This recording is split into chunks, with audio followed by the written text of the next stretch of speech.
This is the Bangers and Cash Restoring Classics Opel Manta A.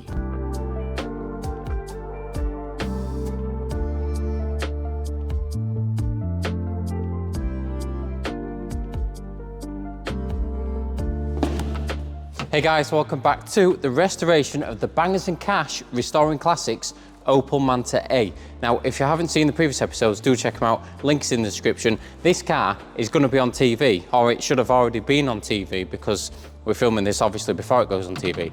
But yeah, film crew is coming on Thursday and it is now Tuesday and we've got to get this car ready for paint, which is a massive task because we've also got the engine bay to do as well and the top, and it needs taken down to bare metal. You may also notice this lovely wing here.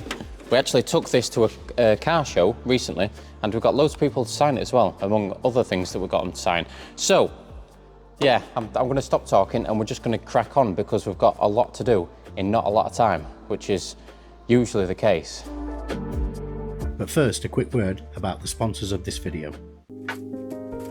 Have you ever really wondered what's really going on under your car's bonnet? Meet OBD11, the pocket-sized device that turns your phone into a powerful diagnostics tool. So just plug it into your car's OBD port, download the app, connect via Bluetooth and instantly access a world of data.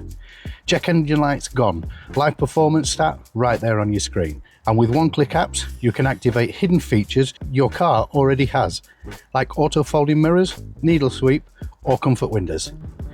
Now, whether you're a car enthusiast, a DIY mechanic, or just want to save money on garage visits, OBD11 gives you dealer-level diagnostics right in your hand. Compatible with Volkswagen, Audi, BMW, Mini, Seat, Skoda, and many more. It works seamlessly with Android and iOS, and shows you everything right there on your phone. So no wires, no hassle, just plug, scan, and go. So take full control of your car with OBD11. Smart, simple, and seriously powerful. And with that said, let's get back to the video.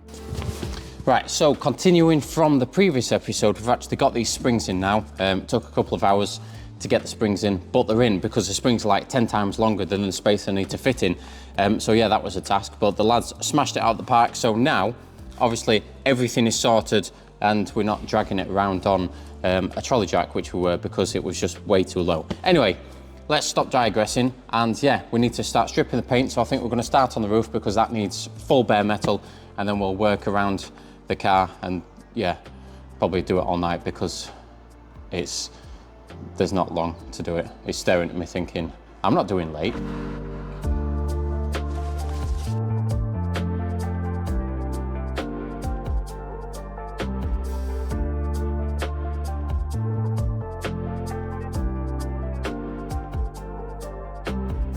Now thankfully 2 milestones were complete, the rust repair and the underbody. Now it was just cracking on with the bodywork to get it ready for the paint shop.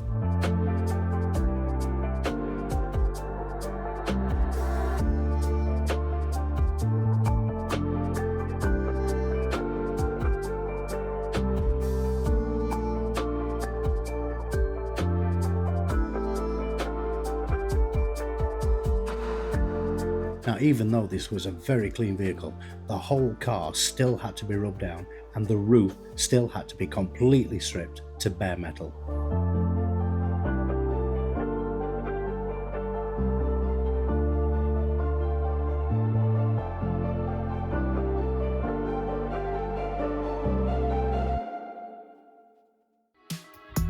That look on your face, is that fire that you feel for me? 'Cause your words don't match the feeling.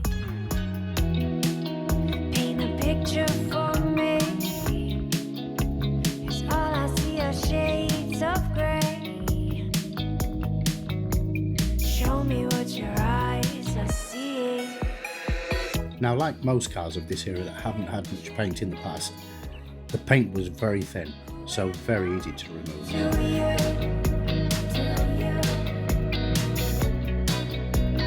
Are we built to last?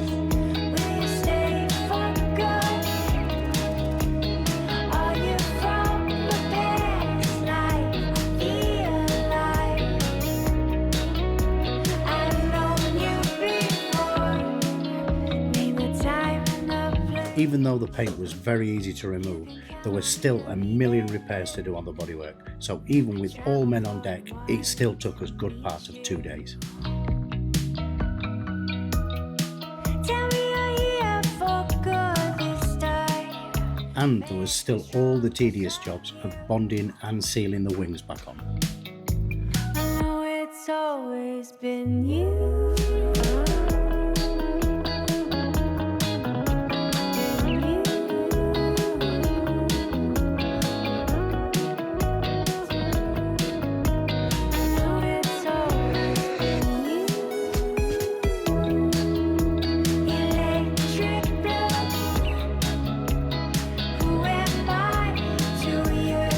Now they say beauty's in the detail.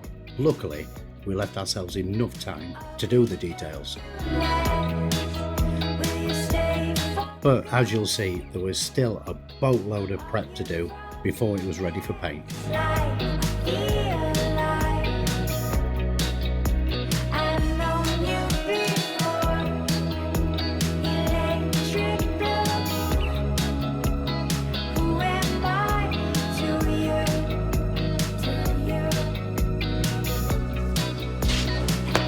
Right, we have all been going full ham on this car to try and prep it for the paint shop. Now, we've got most of the paint scuffed down, we've got all of the engine bay just about done. There's a couple of repairs to do after we do prime it, but the most important thing for today is to get it primed so it can be drying overnight. So then we can be on it Wednesday, rubbing it all down and getting it ready for paint on Wednesday, tomorrow. So, we've got the wings on, we've beaded the sealant in here as well to make it look nice and OEM. Everything's sorted, we're going to roll it into the paint shop and continue prepping it and hopefully get it in primer today.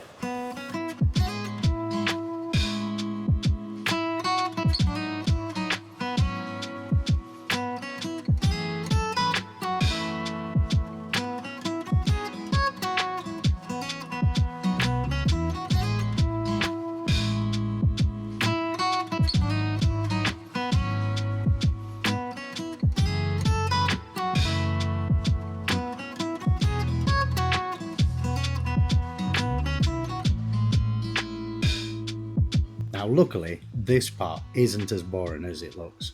This is when the car starts turning back into something resembling a car again.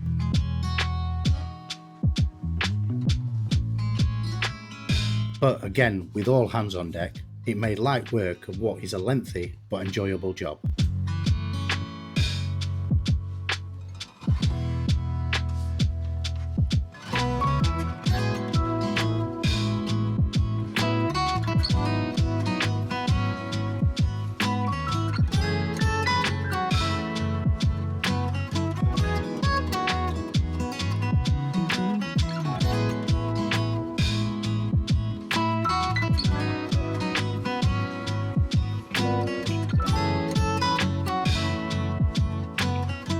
Now laying the primer down is essential for any bare metal or repairs that have been done to the vehicle. But where the paintwork is good, all it needs is keying in, ready for paint, back on top.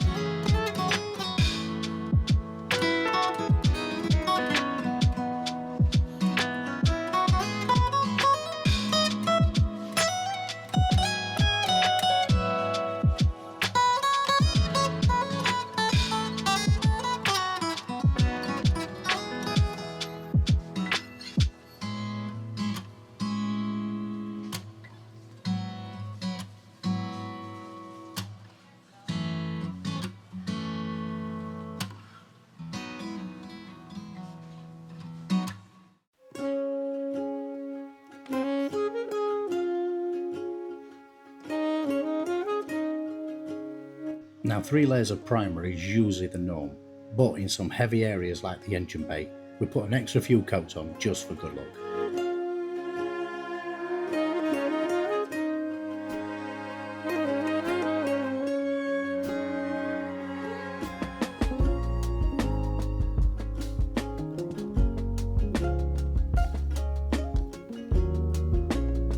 Then it was off to the paint shop to get the top coat, that beautiful orange colour that the Opel Manta A is known for.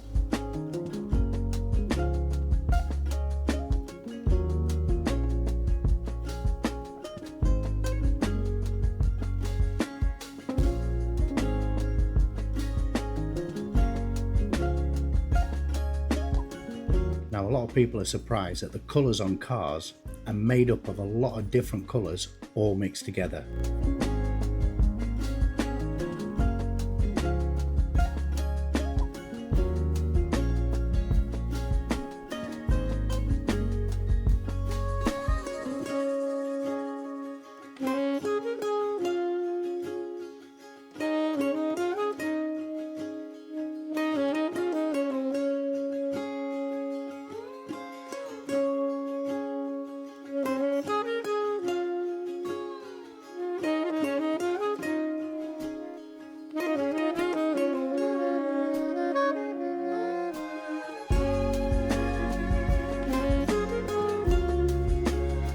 Now at this point, Brian had lost the feed to his mic, but he was just saying how excited he was to get that orange back on the car.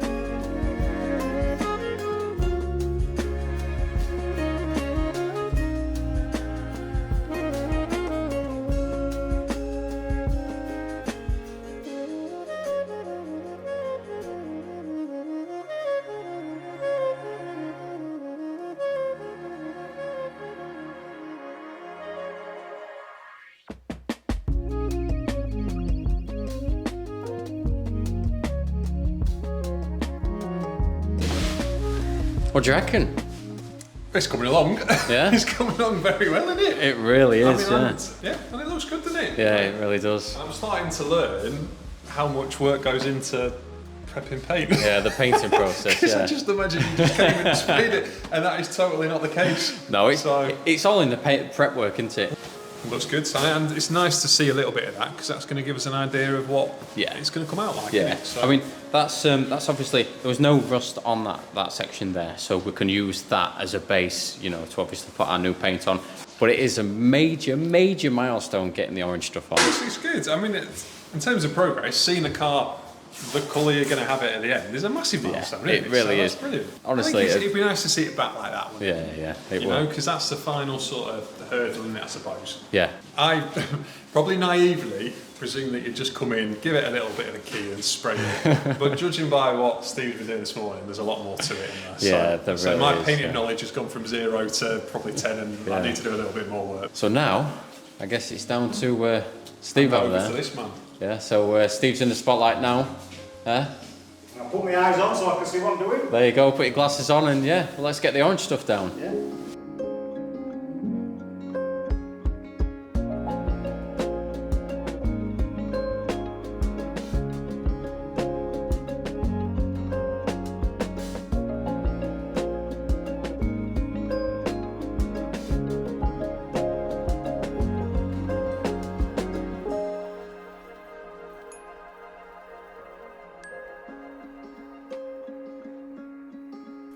Now there is no better feeling than finally putting the top coat down.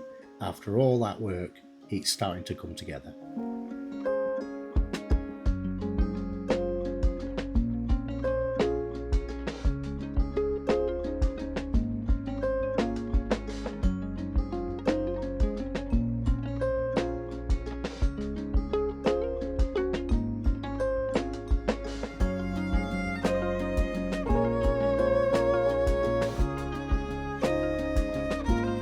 Now the first coat is just a key coat, a grippy coat to help the rest of the layers adhere to the primer.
From this point on, it's heavy coats to give it depth and shine, and to make it as good, if not better, than the day it was made.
Now at 2 coats, when it's shiny, it's always tempting to just leave it at that and not introduce any kind of imperfections. But that 3rd and 4th coat really does give it depth.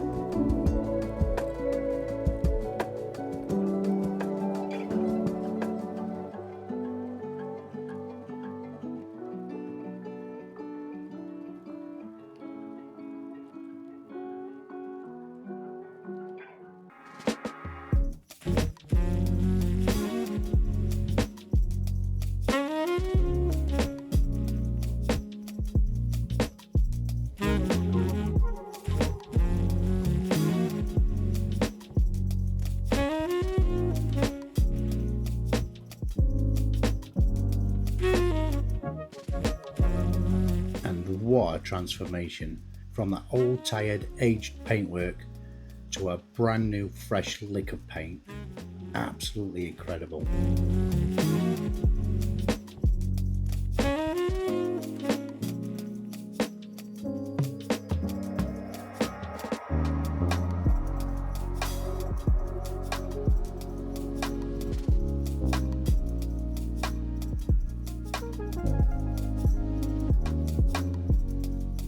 The next day it was on to flattening and polishing to get rid of all those little bits of dust in that paintwork. Starting up with 1500 wet and dry paper, then going on to 2000, then 4000, and then on with the buffing compound to bring it up to a glorious shine.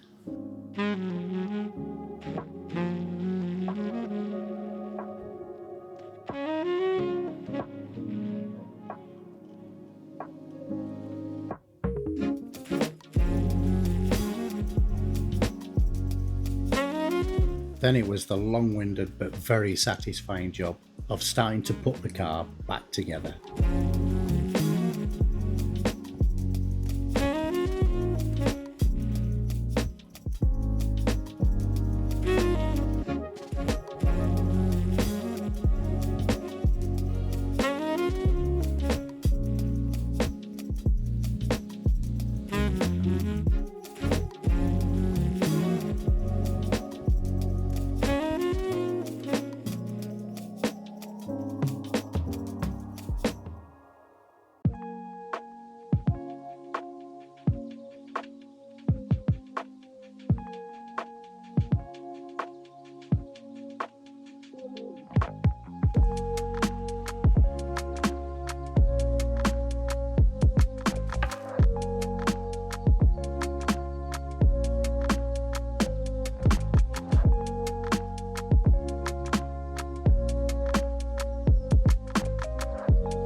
Right, so we are finally getting there with the Opel Manta. So the lads have been working hard, getting the little ancillary items back on, the doors, the front, the back, and it really is coming together now. It's starting to look like a car again. You may notice the engine in the foreground. Now that's going to be in the next episode. We're going to put a water pump on there and hopefully get it back in the car. So we'll see you then.